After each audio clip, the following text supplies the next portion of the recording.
Hello and welcome to Digital Marketing and Search Engine Optimization, which is part of the Small Business Digital Champions series. Today, we're going to cover off the following. We're going to talk about digital marketing on a budget, very conscious of the audience today. What is search engine optimization and search engine marketing? I'm going to give you some basic tools and tips. We'll follow that with a strategy checklist. And if we have time at the end of the presentation today, I will share with you the secret of eternal life. So off we go. Oh, before we do, sorry, let's just say, just to give you some background on today, my name is Mike Field. I run something called Care Careers that is a workforce initiative for the disability sector. This is the front of the website here. The website has been operational for 8 years and it's brought tens of thousands of disability workers into the sector. Digital marketing and SEO and SEM have been key to its success. And what you'll hear in today's webinar are some of the tips that we learnt en route. So here we go. First up, digital marketing on a budget. When we're talking about digital marketing, we better first get our definitions correct, so when we know what we're talking about. So let's start with marketing. What exactly is marketing? Well, there are hundreds of definitions of marketing out there, most of which reference understanding the customer's needs, developing products to satisfy, communicating, and so forth. I like this particular definition because it's holistic. This definition says marketing is everything a company does, from how they answer the phone, how quickly and effectively they respond to email, to how they handle accounts payable, to how they treat their employees and customers. And what it's doing is it's stressing really that marketing is integral to good business. It's every stage of the process. There's no point in developing a fantastic service if you're a complete nightmare to deal with and nobody wants to engage with you. You've got to have marketing flow through everything. So if that's marketing, then what is digital marketing? Well, digital marketing basically encompasses everything digital, as it might suggest. So it's all marketing efforts that use an electronic device or the internet. So that could be web listings, websites, blogs, social media, a website, text messages, SEO and SEM, YouTube videos, and much more. Now, all of these work together, and if you're going into this, which I hope you will, you might dabble in a number of all of these. Today we're going to concentrate on SEO and SEM, but remember they're all interlinked, and the more you do, the better you spread it, the more value you'll get for your buck. Digital is growing. If you look at these charts, they show advertising spend, and this is simply digital advertising spend from 2012 to 2022. The yellow section is the digital section, and you can see how it's grown from 28% to what they think will be 56% in just a decade. And there are reasons why this is happening. A couple of them are because you can target customers very, very effectively with digital. Another one is it's very accountable. Digital makes it very easy for you to track results.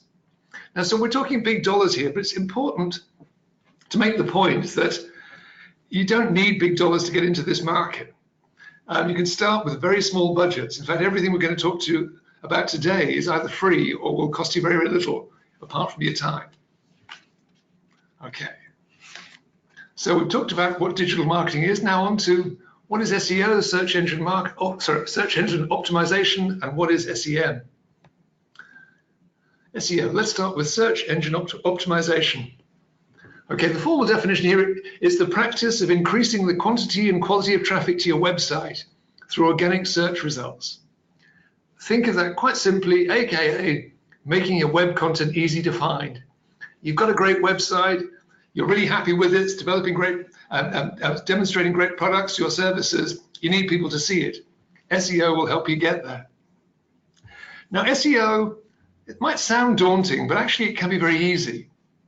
It can be complicated also, absolutely. There are thousands of digital agencies there. As soon as you get a website up, they'll all be chasing a custom. And the reason they can do that is that the SEO changes daily. Now, if you think of Google as has a very powerful page, and being at the top is very important.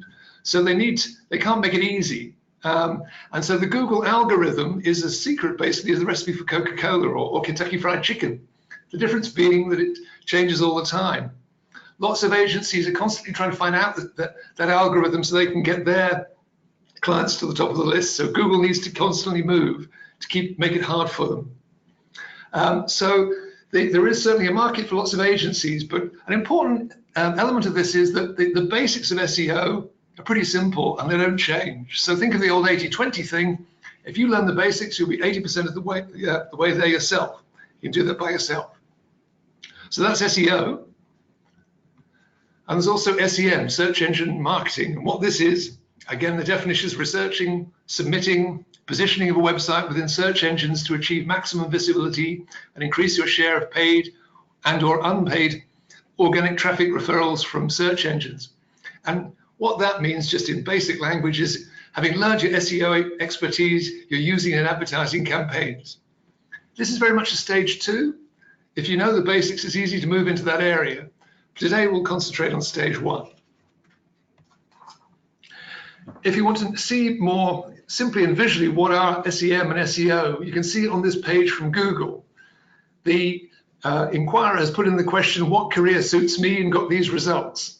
The first 2 you'll see just on the second line in green, there's a little square that says ad.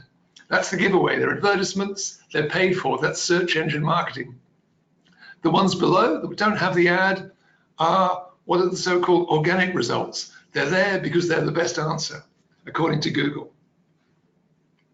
Good SEO will get you into those top spots, high up there. So how do we do that? Well, we have to start off by thinking, first of all, who are we targeting with search engine optimization? When we're talking about search engines, we're talking about robots that crawl over websites, index the content, and then rank it according to relevance. So it's something automatic that's going all the time. And we, with SEO, are trying to design what we put on our website to aid those robots to get to the top of the list. But it's important, while we're designing to help them, we mustn't forget that they're not the customer. Our website needs to satisfy our real customers' needs because our robot isn't going to buy them. And one point here is, if you ever get an agency telling you that they can get you to the top of the SEO list, get you on the first page by increasing your ranking by fooling search engines, show them the door. Not worth it. Let's talk about search engines next. This list here has the 10 most popular search engines.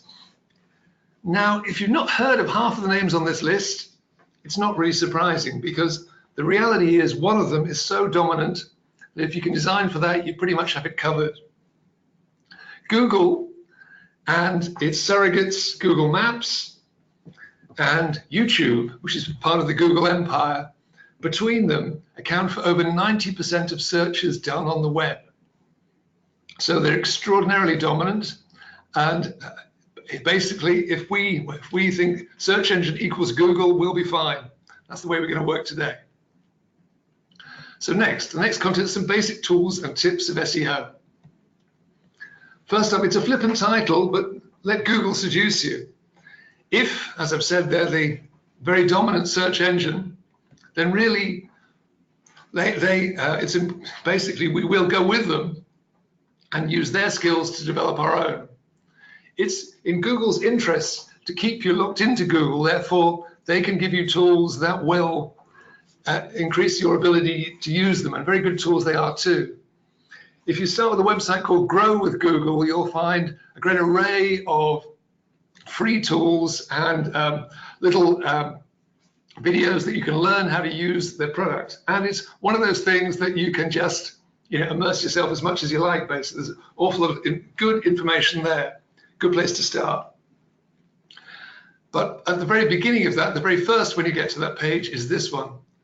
Most of you probably have this already, but if you haven't, it's an absolute, do it now, straight after the seminar. Very basic indeed, Google My Business. You don't even need a website. All you need is to provide some form of face-to-face services, which would be many of the users today, and an address, a business address, not a PO box. And what this site will enable you to do is put your business basics in there, contacts, and most importantly, it will geolocate you on Google systems. That means you can immediately be found in the sorts of searches that individuals do with the find me a physiotherapist near me. That near me is really important. It's really commonly used. This enables you to benefit from it. Now on to some other points on SEO, starting with good web design. And a point, just if you look at the little box on the right, WordPress powers 34% of the internet. If you are intending to build a website yourself, it can be done pretty easily. If you're going to get an agency to do it for you, insist that they give you the keys. And by that I mean make sure that you have the ability to update your own website. Don't look in a permanent website. Things change quickly. You need to be able to update your website. Not all software programs allow you to do that. A very good one that does is WordPress. It's very intuitive and has lots of good SEO tools built in, so it can really help you learn as you go. So if you're starting out with a designer, why not insist he uses WordPress? Let's talk about some of the basics for SEO. Okay, first up, make web pages for users, not search engines. This is really important. You know, great if you've got a page that gets you to the top of the search engine, but if it doesn't make sense and it's of no use to the customer, he or she will disappear pretty quickly. Number two, think about what you want your website to do. This is really important. Do you want your website to take orders, to take bookings, to build you a mailing list, or is it simply to increase your, I guess your image, and people's awareness of what you do? Unless you know exactly what you're trying to do with your website, it's unlikely it will do it. Provide clear, engaging, relevant, and easy to find content. It's the obvious things. It's make content that's useful. People have very little tolerance for content that isn't, that will disappear quickly. Number four, very important, make sure your website is mobile friendly. These are called responsive sites, and also accessible. Mobiles are important because an ever-increasing proportion of the public is using their mobile to access the web. So if you're not mobile friendly, you'll be missing out on a huge potential section of your audience. Accessibility is very important in our market. This means that anybody can get to your website. You're not ruling them out. Next, keep page titles clear and relevant. This is all about navigation. Remember in all of this, you're a digital consumer too, at the same time as you're a digital marketer, and think about the things that work for you and the things that annoy you. Clarity, easy of getting out, all very important. They're also good SEO, they will help your ranking. Add links and social media options. One of the things the robots do is look at how active you are. If you're linked to reputable sites, the robots reckon that essentially you have credibility. So links to other sites are good. Social media is good at the same time. I'm not going to talk too much about social media. That's another of the seminars in this series. But if you're active there and you can link the two, it's one of those things where the sum is greater than this. The whole is greater than the sum of its parts. If you're busy online, it will help your ranking. Next, make sure your pages load quickly. One of the fastest ways to lose customers is have them waiting while your pages load. Very often, it's the simple things like that, having low-res images, not too many videos, keeping your website simple will do that. But don't stand for a site that loads slowly. It will do you no good. Use alt attributes to describe images. Don't leave gaps in your website. Alt attributes are essentially text that appears behind images to explain those images to people who can't access them. Otherwise, you'll just be leaving a blank and a mystery, and unfortunately, your customers won't tolerate it. Lastly, make your URLs, and that's your web addresses, descriptive, short, and keyword rich when possible. It makes it easier for people to remember, to type in, and it's more easily understood by search engines. Well, what are those keywords? Keywords are the words that your customers use when they're searching for services like yours. And knowing what they are is extremely important. that when you're looking for keywords, you'll have some sense of it in terms of your own business, but be careful. It's a real trap to use your own language rather than the language that the customers use about you. So listen to your customers. You can also go onto the web and use independent surveys to see what people search for. Google has a program called Google Trends that will tell you some of that. In this case, it's wise to not just rely on Google, but go outside that. Here are a couple of other examples: Moz, SEMrush. There are many of them. Keyword programs that tell you what people search for. And think of an example. If you're looking, somebody's searching for speech pathologist, or they're doing speech pathologist, speech pathology, speech therapist, speech therapy, speechy, could be any number of things. Just make sure you know. When you have those keywords, put them in key places. When you're sure of the things that you know what people are looking for, make sure they're prominent and they're easy to find.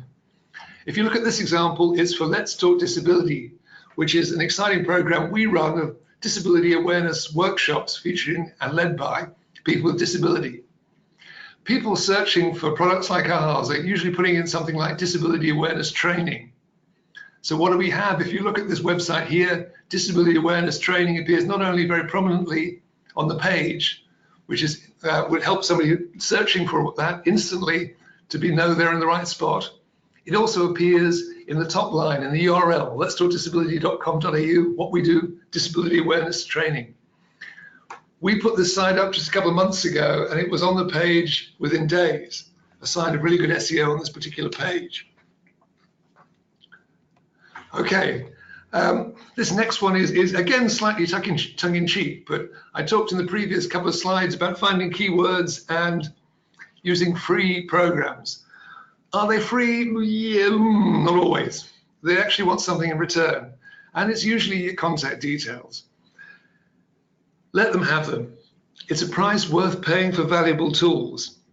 Spam can be annoying, yes, but you can learn from it too. It's a very competitive market out there, so some of the people who are after your address can offer you really useful things that are free. And you just have to live with spam. It's a fact of life these days, but turn it to your advantage. Note what catches your attention and think about using something similar yourself. The reason you have spam is a fairly basic marketing principle, and that's about gathering information about people who might purchase from you down the track, or indeed might introduce you to somebody else who might do that. Not everybody piles straight in and buys something when they go to a website first time. Again, think about your own behavior. You'll check something out, you'll come back. What spam is there because and these types of tools are here, they capture those details, so they give you an opportunity to go back to somebody later down further down the track, something you can do yourself. Okay, so there's some of the free tools, and this next slide shows you some of the things as you get further in. On the left is Google Analytics, yet another Google tool. But what this does, if you set it up on your program, tells you exactly how people are using your site, where they come from, how they find your site, which pages they go to, how long they spend there, which pages put them off, and how they leave. It can become obsessive, but terrific amount of data there for learning about your customers if you want to down the track. If you really get into this digital marketing thing, top right is a YouTube video that somebody's prepared. Spend the morning with a physiotherapy intern. This is a case of somebody producing content that isn't all about them, but is generic and of use to people in the market. And they simply brand it with the company's name at the end. And bottom right is pros and cons of occupational therapy assistant. This is called infographic. In this case, it's just a picture with short bits of useful information. Again, it's all generic about a market generally, but with the sponsor's name right down the bottom. These are both examples of content marketing where people are putting stuff out there, which is they hope will be picked up and is useful, but will then get their name around. Okay, after the basic tools and tips, let's move on next to the strategy checklist. What I've listed here are just a few basics to think about when you go through this process. Okay, first off, set your priorities. This is crucial. What do you want your website to do? Is it creating interest? Is it taking orders? Or is it building a customer database? Fix the aim first. That will help you subsequently build your strategy and your website. Understand your customers. Who are they? What do they want? How do they go about looking for it? What terms do they use? The more you learn about them, the better your website will be. You also need, the next point, understand your USPs. What are your unique selling points? What is it that you do that is different from everybody else, that is a reason why they should come to you rather than anybody else? Have realistic goals. If you're just starting at your first website and your budget is 10 bucks, there's going to be a limit to what you can do. Just be realistic about that. Also be realistic about the amount of time you can put in, because a lot of this stuff is free, but it does take time. Perhaps set aside an amount of time each week, or that you basically get, okay, this is my digital time. Be realistic about it. Quantity before, sorry, so that did well there. Quality before quantity.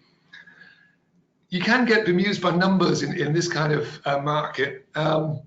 As numbers build, you can think great, but there's no point in having 10,000 people in your database if none of them are interested in you. So think carefully before you build your numbers and really think about your customers. Concentrate on the quality. Be holistic with your marketing. Make sure everything is customer focused. That's really going back to my first slide here, that if you've got a fantastic service and the website looks great, then don't let people click through to a really awful online form that asks too much information, takes them ages to do, and just gets them annoyed. Get what's great about your business all the way through your marketing, every single aspect. Be mindful of your capabilities. This comes back to your goals as well. Just don't overstretch yourself. Whatever you do it well or don't do it. And that means really allocating and disciplining yourself when you take time on this sort of thing. The next two tools will help that. Google My Business. Register ASAP. This is the one where you register on Google Maps and people start to find you immediately. After that, move on to Grow with Google, which is a great set of tools that can help you build your skills. Know your keywords. These are the words and the language your customers use to find you. It's really important you know them well, you've got the right ones. Learn by trial and error. This is important. You'll make mistakes when you get here. That's fine. Everybody does that, but learn from it. Try lots of experimenting at the same time. Keep testing. You'll find ways to improve what you do. Learn from spam.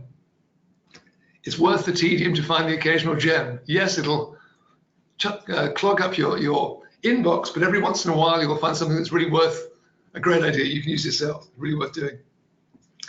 Contact is a win. Remember this when you're putting your business out there on a website, online. Just the fact if anybody's engaging with you, that's the start of a process. You won't immediately get a sale first time, but just if people engage with you, it means you're being found and people are liking what you do. That's great. That's a good start. You can build those contacts and collect them and go back to them down the track, but just remember to walk before you can run. Lastly, ensure you respond quickly. Right at the very end of this, you can ruin everything if you don't. If somebody comes to your website, they're interested in you, if you don't get back to them quickly.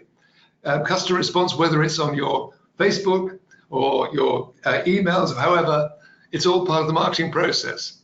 So don't blow all your good work by not being attentive enough. So that's our strategy checklist. And I think we just have time to do the secret of eternal life. Shame not to share it. Okay, when it came to the secret of eternal life, I didn't actually know it, so I Googled it. And a couple of interesting points when I did. Firstly, there's lots of suggestions. But interestingly, if you look here, can you see any search engine marketing? The answer is no, you can't. There's nothing there with an ad on it. So there could be a golden opportunity if you want to start a new cult with a marketing budget. But sorry, let's move on. What is the secret of eternal life? I think we have it here. This is Anatoly Brochkov. He's a Russian scientist, and he's discovered a bacteria that is 3.5 million years old, and he's injected himself with it. This, he reckons, will give him the secret of eternal life. Will it work? I don't know. Ask me in 100 years. And finishing with the secret of eternal life, I think that's all we have for today. Thank you very much. contact me if I can help in your process and help you with your progress in SEO. I hope you all become great digital marketers. Thank you.